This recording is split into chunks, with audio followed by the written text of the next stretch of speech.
It's time to take your life back, and in this video I'm going to show you exactly how to do it. So if you're somebody who finds that you always run out of time and you're the afterthought and you never have the opportunity to do stuff for yourself because you're always taking care of business, taking care of other people, taking care of other tasks, you need to watch this video all the way to the end, because I'm going to give you a great system of how you can reclaim your life, sort your priorities out, and put them in a way that you can actually have access to this information so you can look back and figure out what you did right and what you did wrong, and give yourselves every opportunity to give you more time to do what you love for the rest of your life. So here's this thing, no matter what you want to do, life is always going to throw issues at you, and it's always going to take up a lot of your time, and it's going to take up some of the time that you don't expect to have to give up. And the more that happens, the more you're going to be frustrated with the fact that you don't have time to do what you want to do.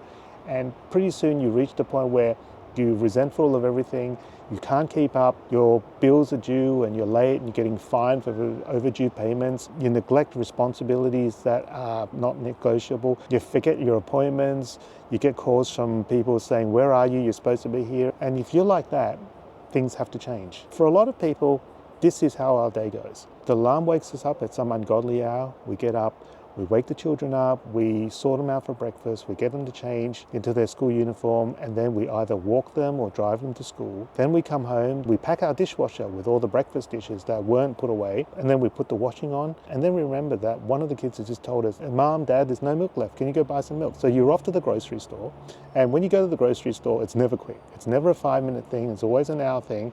You come home, you pack all your groceries, by that time the dishwasher's done, so you empty the dishwasher, you hang up the washing, and then it's lunchtime. You think you're going to sit there and spend half an hour just watching a bit of TV and having your lunch, but 2 seconds after you start making your lunch, your dad calls and says, can you come over and help me do this stuff? You go do that. By the time you get home, it's time to pick up the kids. You pick up the kids, you sort out some afternoon tea for them, you help them with their homework, and then you start thinking about what you need to do for dinner. And once your dinner's up, you put the kids in bed, and then you've got to do the dinner dishes. Then you've got to think about what you're going to make for the kids' lunches tomorrow. And by that time, it's like 9:30, 10 o'clock, and you think, I haven't done any exercise today. I might go sit on the exercise bike, I might do some weights, I might do some stretches. And by that time, it's like 10, 10:30. You're off to bed, you lie in bed, you want to watch something, but somehow you get caught because you're so flustered already and you're so tired, you end up doom scrolling for half an hour on TikTok, you don't get to watch what you want to watch, and ultimately the iPad falls onto your face because you've fallen asleep on the bed, and before you know it, it feels like 10 seconds later, the alarm goes off, it's time to get up, day starts all over again. And then there's the other scenario where you get up, the alarm sets you off, you go to work, you get home really late, you're tired, and same thing, you think you have some time for yourself, all these responsibilities come up. You have to pay the electricity bill, which was due yesterday, and you forgot, so you got to do that. And by the time that you're ready to do something for yourself, once again, you lie in bed, you try and watch something, you fall asleep, the iPad hits you in the head, the alarm goes off. It's like Groundhog Day, isn't it? So how do you get out of that vicious cycle of doing nothing for yourself, doing everything that you feel you're responsible to do, not resenting anything, and actually being happy and actually looking forward to getting up the next morning? Well, the first thing I believe you have to do is don't take everything so seriously. It is not the end of the world if the laundry basket is overflowing with dirty laundry. It's not the end of the world if you wake up in the morning and there's still dishes in the sink. A lot of people look at social media, they look at all these influencers, and they think that their house should look like something that was designed and created by Martha Stewart. And everything needs to be perfect, everything needs to be laundered, everything needs to be tidied and cleaned, and everything needs to be completely efficient, and life unfortunately doesn't work that way. So that's our first recognition. We have to recognize that we're not perfect and we are going to fail at stuff over and over again, and we need to be okay with that. The second thing we need to do is, now that we've realized this fact, we need to find some way of taking our life back, of giving ourselves time. And I'm not talking about half an hour just before you go to bed when you're exhausted, but to give us time where we can actually nourish ourselves and undergo some type of self-care, whether it's exercise, whether it's journaling, whether it's just sitting there watching TV, whether it's knitting, playing with Pokemon cards, whatever. We need to give ourselves that time to actually recharge and prepare ourselves for the next day. Because you know what? Even though I've given you those two really common scenarios of what it's like, I haven't even taken into consideration any emergencies that arise. This is just basic life. This is when everything happens as a routine. What happens if the toilet's leaking? What happens if your car breaks down? What happens if somebody in your family's sick?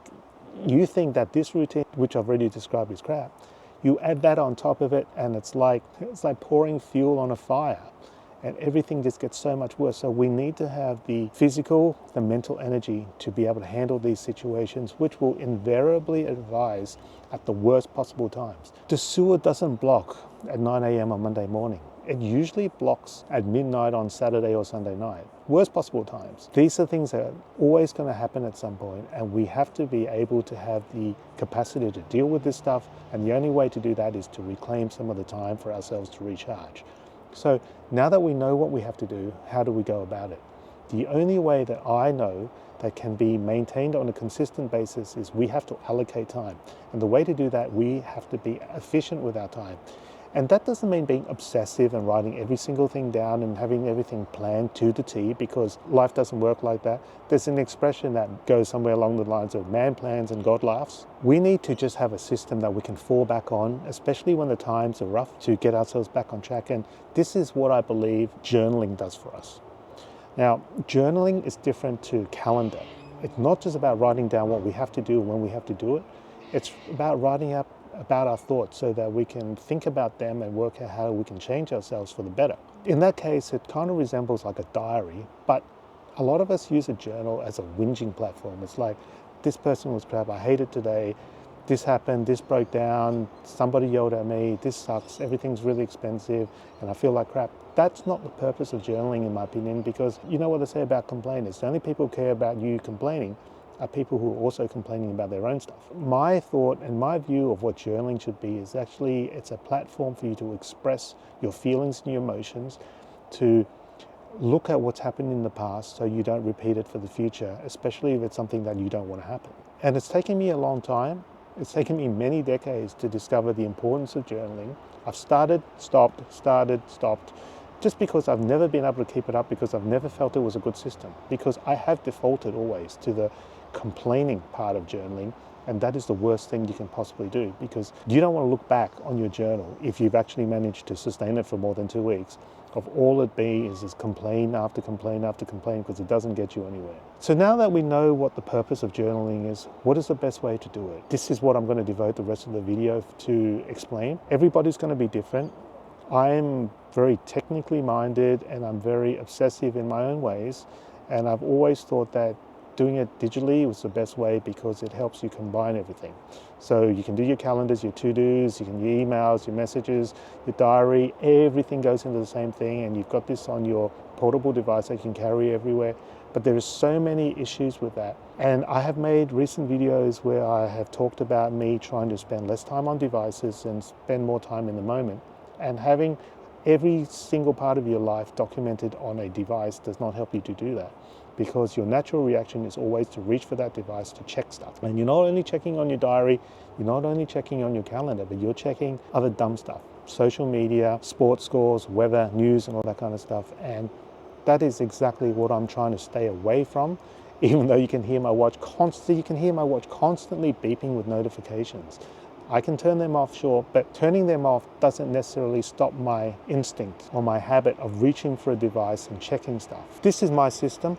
Hopefully it helps you. You don't have to follow it to a T, but I can guarantee you, if you stick at this, your life is going to be better. Hang around for the rest of this video, because I'm going to explain to you the details of how I manage logging my day, managing my commitments, and also just writing down my feelings so that I can improve them and figure out how 2026 and beyond is going to be much better for me and for those around me. Now that we've decided to regain our lives, we have to figure out the best way to keep track of everything we do so that we don't let things fall through the cracks, even though we're now prioritizing our life over some of the tasks. As a self-confessed nerd, I have always relied on digital products to keep my life organized. So basically that means using either an iPad, an iPhone, or my MacBook to schedule, to have to-do lists, to jot down everything that I need to do, because I've always felt like this is what I am, this is who I am. But the problem is when you rely purely on digital methods, it comes with one big caveat, and that is distraction. How many of us get on our phone, get on our iPad, get on our computer with the full intention of wanting to do something meaningful, not only to do to-do lists and calendars, but actually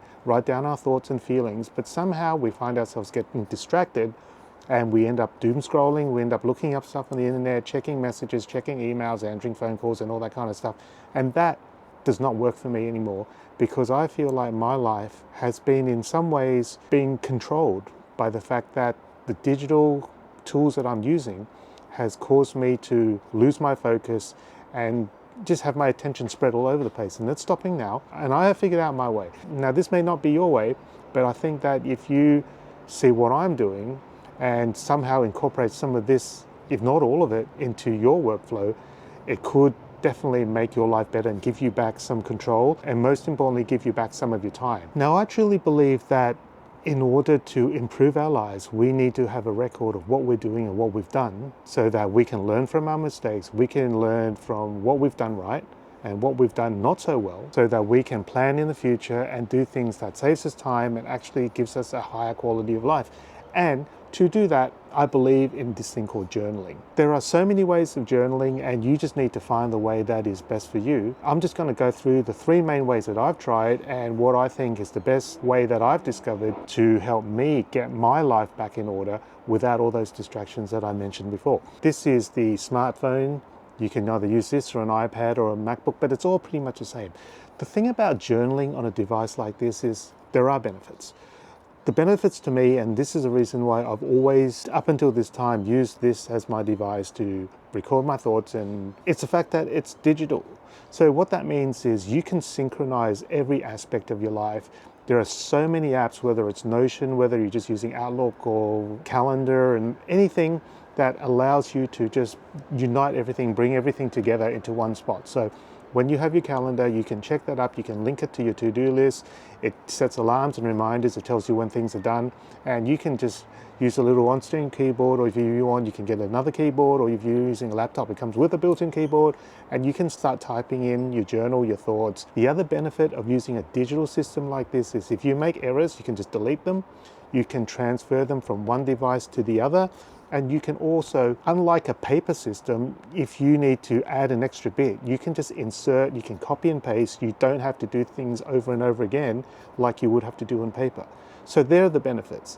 And the other thing that sold me for a long time when it came to journaling on a digital device is the fact that if you're using something like Notion, everything's linked together. And if you're using something like GoodNotes, if you're writing a journal, aka a diary, you can start adding stuff to it. For example, you can add an image, you can add a video, you can add a website link, you can add lots of things, you can customize the screen, you can customize all this kind of stuff, and it makes you feel like you're super productive. If you went out for the day, you can add some photos of what you did, you can add a little video, you can link to a website of the place you went, and all this kind of stuff, and it makes you feel like it's really cool. You get this package in a digital notebook, and it feels like you've accomplished something, and you just build on that from day to day, and you feel like that's the right way. However, my number one problem is that when you have a digital system like this, it's not something tangible. You're holding onto a phone, you're holding onto a tablet. Even if you get like an Apple Pencil and you write on the Note app, it just doesn't feel the same. The screen's a bit scratchy, the pen just doesn't feel right, and the tactile sensation just doesn't feel as nice as it feels when you're actually using pen and paper. So that's one downside. The other major downside is this distraction thing. You can never just sit down and do your GoodNotes. You can just never sit down and do your Notion because there's all these other things. And even if you're not tempted, which most of us will be, to check emails and check other things, these notifications just bug me when I'm trying to do stuff. Every 10 minutes there's a ding on your phone because someone's texting you, there's a notification from Facebook, there's all this other stuff, and you're tempted just, whilst I'm here, I'm just going to check the football score, I'm just going to check the weather, I'm just going to check the news, I'm going to check what time it is, and it takes your focus away for the reason why you're there, and that is journaling. So despite everything, I've given up on the concept of using my smartphone or my digital device as the sole method of journaling because it just comes with too many distractions, which I have fallen victim to, and I'm not allowing myself to get absorbed in the moment because there's just too many other options there that makes me want to just sneak off and check the latest TikTok. Another thing about digital devices is that if you want a hard copy, you need to print it out. And that's a little bit of a hassle.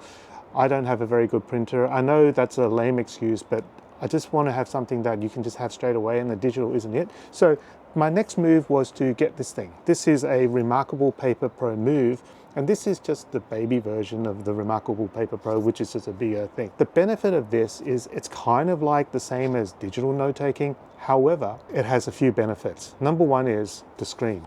So the screen is e-ink. So basically, you're not staring at one of these screens all day, and it's been shown that e-ink screens reduce the amount of eye strain, so that's one positive. You get a pen which writes on the screen, and it actually really does feel like you're writing on paper, so that's a bonus. So it actually gives you the sensation you're writing on a piece of paper, and research has also shown that the fact that writing with a pen greatly enhances your ability to remember stuff, rather than typing stuff on a keyboard and just staring at the screen.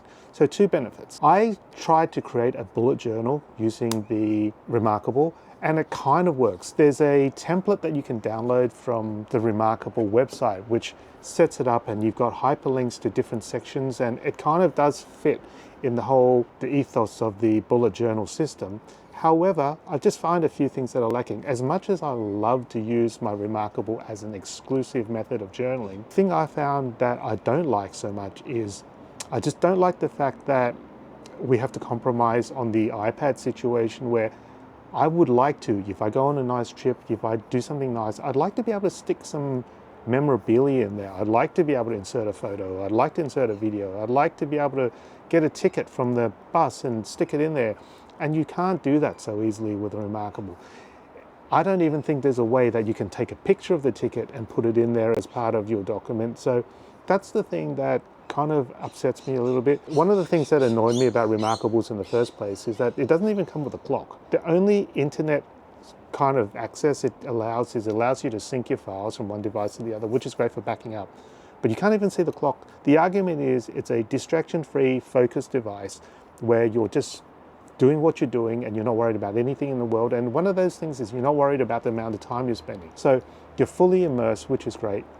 And this is the reason why I love the reMarkable, but for the reason of not being able to add extra things, embellishments and things like that. And the colors, and although these tablets are able to draw or write in color, they're just not as vibrant as an iPad. And that kind of turned me off a little bit. And I guess in a way I could probably live with doing my journaling on a reMarkable, but I just feel like it's not the perfect experience for me.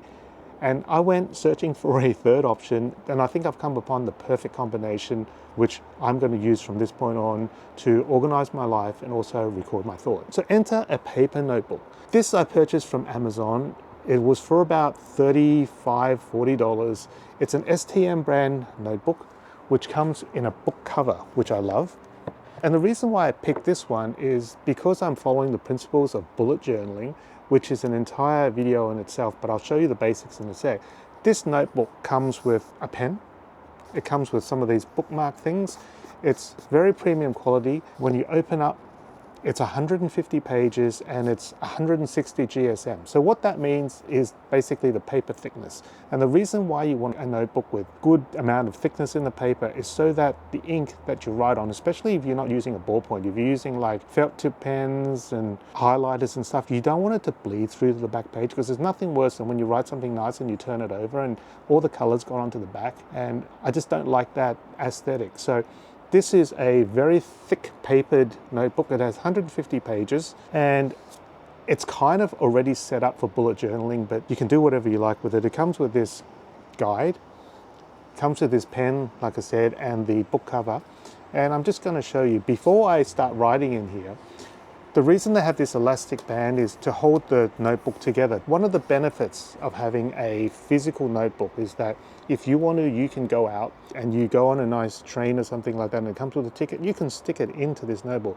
If you had a really good time with your friends or your family, you can print a photo out on like one of those Instax things and you can stick it to the notebook. If you found a flower, you could crush it and stick it in the notebook. So this just helps hold everything together, because I would imagine if you stick all these things together, this notebook's going to get super fat. But that's the beauty of it. I just find that that is actually the beauty of it, the fact that it's not perfection like you would get from like a digital diary. So in terms of this STM one, I've already started the process of setting up for a bullet journal. The first page has something called a key. So you'll see this in other videos. They show you how to set up a bullet journal, and basically it tells you what every symbol means in your diary.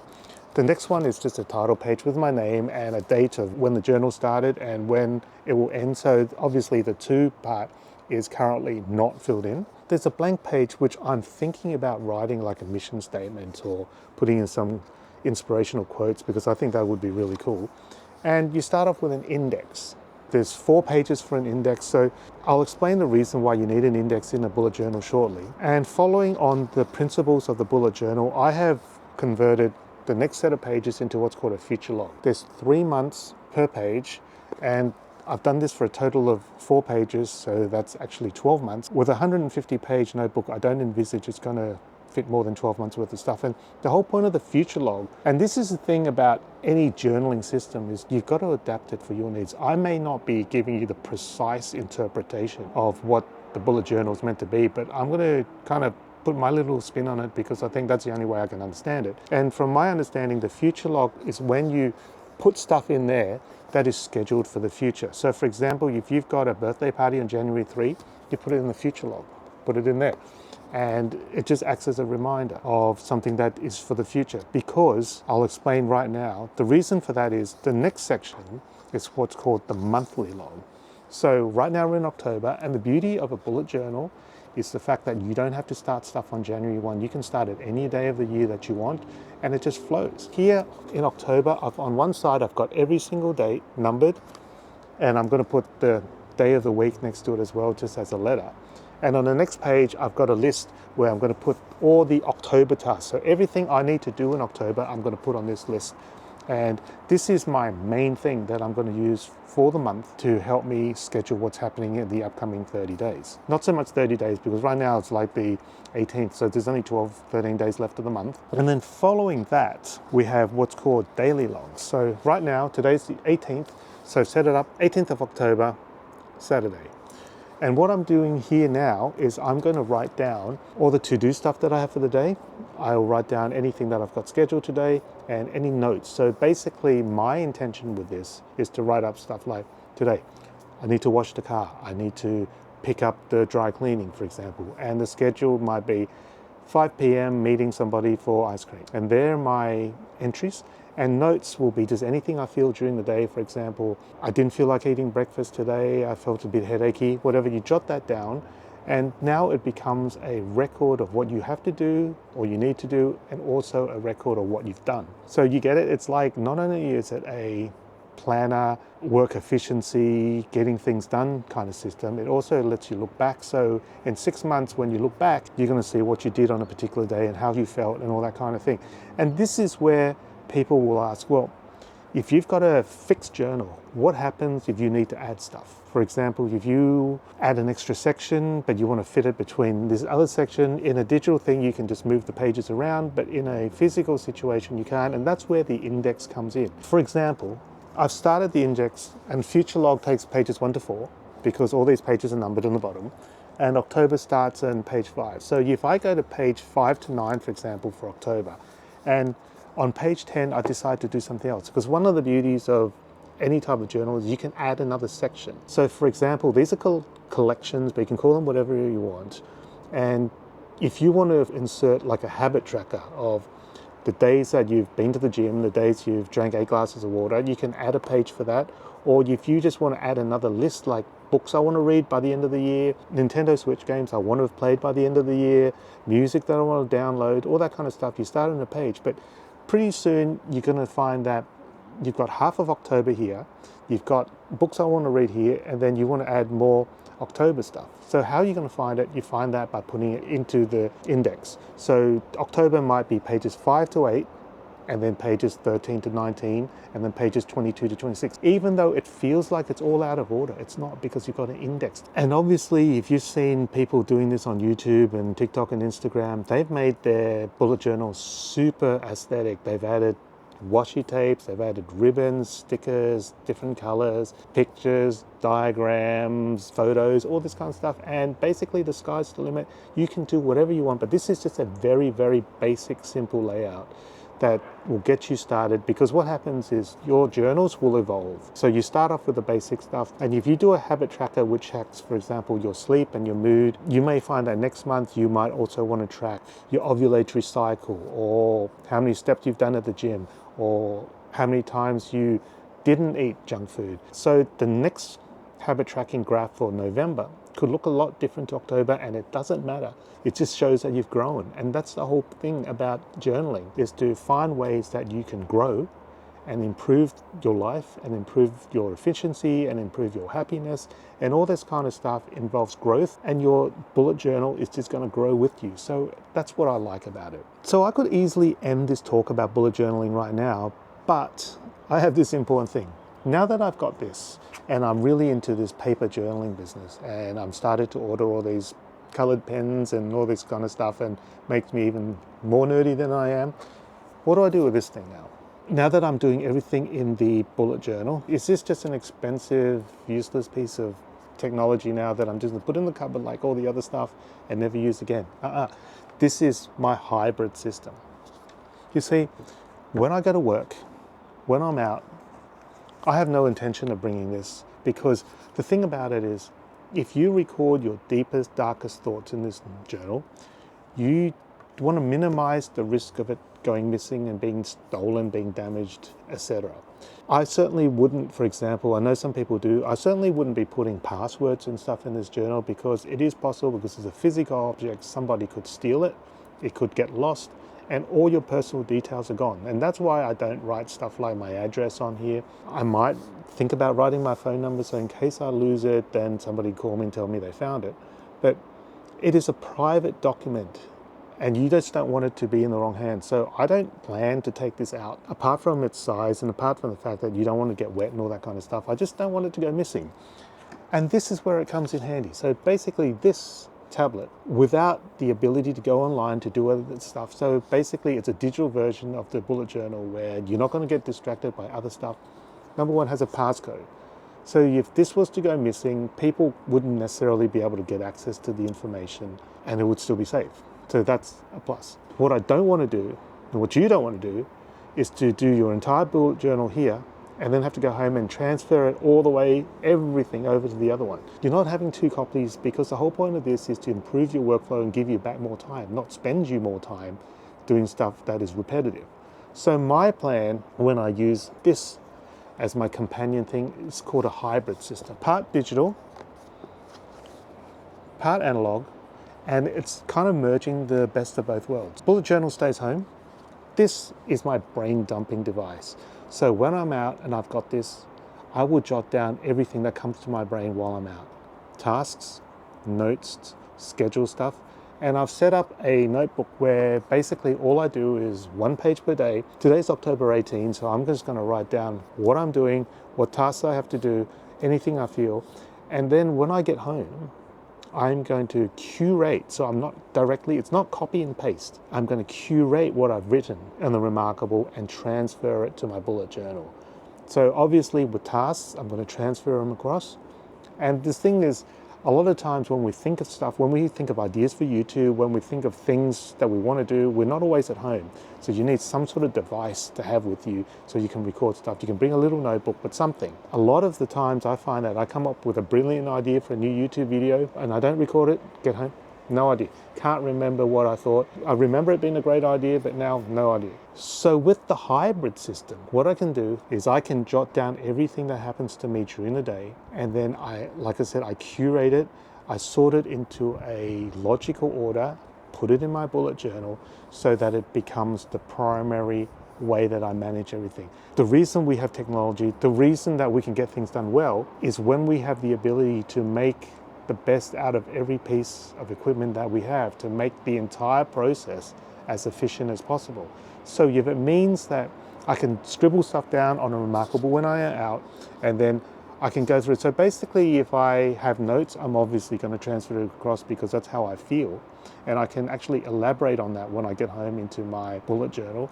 If there's stuff that is silly, like buy bread, and I put it on here, I don't necessarily need to transfer it to my bullet journal, even though it's something important that I needed to do, but it's not that significant, it's not that important, and probably doesn't need to go into my main journal. And things like scheduling, if someone says, would you like to do something Friday, July 3rd of next year, I can put it in here and transfer it across later. This hybrid system, I think is going to work really well for me.